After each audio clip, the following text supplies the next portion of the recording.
In our first installment, you met Social Network Guy.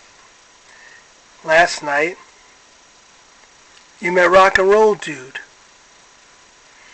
Tonight, we've got another unemployed character for you.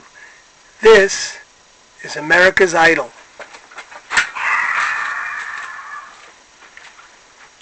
Welcome back to America's Idol. I'm your host, Bryan Whitecap, with another exciting installment of America's Idol. And tonight's unemployed gentleman is also, like the other two, spends a lot of time on the internet. Although he actually spends some time watching TV too. And his interests are quite different than the other two. So let me go backstage and bring out the sports guy. Dude, it's your turn. My throat, it's a little scratchy today. This is your shot. You just got to go out there. Come on, they're waiting for you. Time is money. We're trying to keep these things under 5 minutes. Come on, go. All right.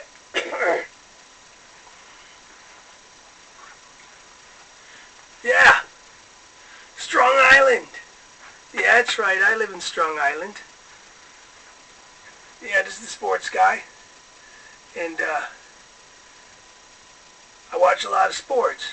Recovered from a sport injury myself. Managed to get my job, and I lost that. Finally got another job, retrained to do something else. Lost that job, so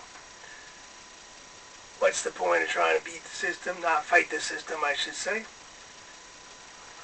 I love sports. Sports loves me back, I think. So, got my Islanders, I got my Rangers, I got Yankees, even the occasional Mets, all the New York teams. Thank God most of them win most of the time. Or at least some of the time. But, of course, Islanders haven't been that so great lately, but that's where the internet comes in. This is awesome. I mean, I can see Bobby Nystrom scoring some of those goals, like the goal against the Flyers. If you work hard enough, although it's not really work, because I don't want to disqualify myself in American Idol, so it's not really work, but I do spend a lot of time trying to find clips and keep up with my teams.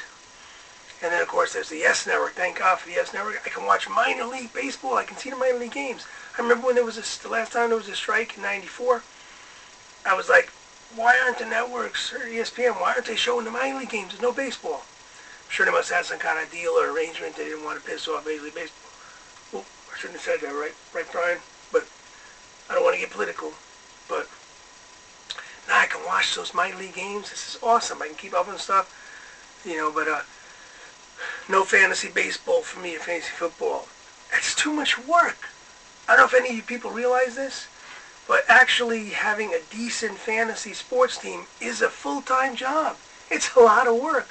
Back in the day, my second and third year in a fantasy baseball league, came in first. First year I was last out of 19 teams. I was the newbie that took advantage of me. I knew a lot about baseball and knew nothing about fantasy baseball. Big difference.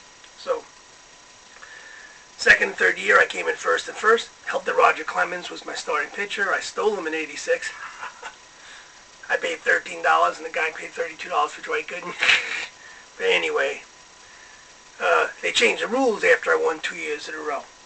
It used to be that first person called on that first Monday each month after 9 a.m. got the first pick. After I won 2 years in a row, because I started out first and stayed in first because I knew how to switch my team around. They did a reverse order thing, and the team that was in last place got first crack till like 3 o'clock and so on. And so after that, I really wasn't able to get first shot, the best players coming up. So I couldn't get Frank Thomas when he came up. A bunch of us were waiting on Frank Thomas. But anyway, finished out of the money. Of course, the first 2 years, all the money I won went into the house, wallpaper, carpeting, whatever. And then my ex, said, you win it the third year, you can actually spend some money on something for yourself. So, of course, that's when I finished out of the money because they changed the freaking rules. But I digress. So I get to watch all my sports. I can find clips. I can stay up on my teams and everything. But again, I'm not doing the fantasy thing because that's too much work. And, I didn't want to spoil my eligibility for America's Idol. So, hope you vote for me, sports guy, and watch some sports. Hey, thanks, Brian. I'll give it back to Brian. Man, dude, I thought you were never going to shut up. What? This is my shot, man. Yeah, but you got a little off point, I think. What do you mean I got off point? I mean, dude, that whole fantasy thing, seriously. But people are actually interested in that. And there are actually some people who don't have jobs that's all they do. All they freaking do is that fantasy stuff. Of course, they don't realize it really is like a job. Of course, if they win, I guess it's a few bucks, but I bet their wives make them spend it on the house or something anyway, unless they're single guys. Let's get back out there. Well, that was a slice, wasn't it? So, for Sports Guy, my producers, and for America's Idol, I want to say please keep watching. You'll get a chance to vote for the America's Most Idol. As we wrap up our season, we get down to the end, we'll explain how to vote. This Sports Guy, of course, is contestant number 3, this being episode 3. And so for everybody here at America's Idol, I'm Bryan Whitecap saying, don't be idle yourself.